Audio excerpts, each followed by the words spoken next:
You ask Tiger to calculate. This deals with linear inequalities with one unknown. The final result is x greater than 3. Let's solve it step by step. Group all constants on the right side of the inequality. Subtract 18 from both sides.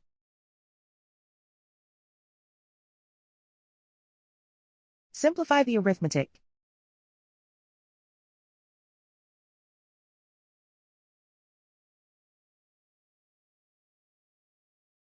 Isolate the x. Divide both sides by -4.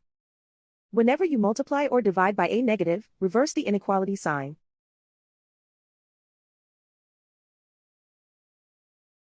Cancel out the negatives.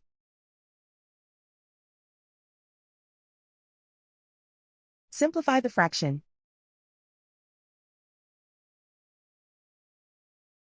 Cancel out the negatives.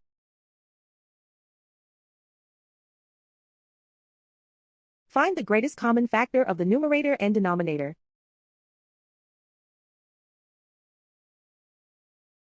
Factor out and cancel the greatest common factor.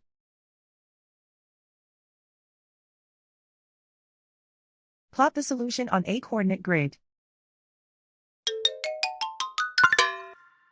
And so the final result is x greater than 3.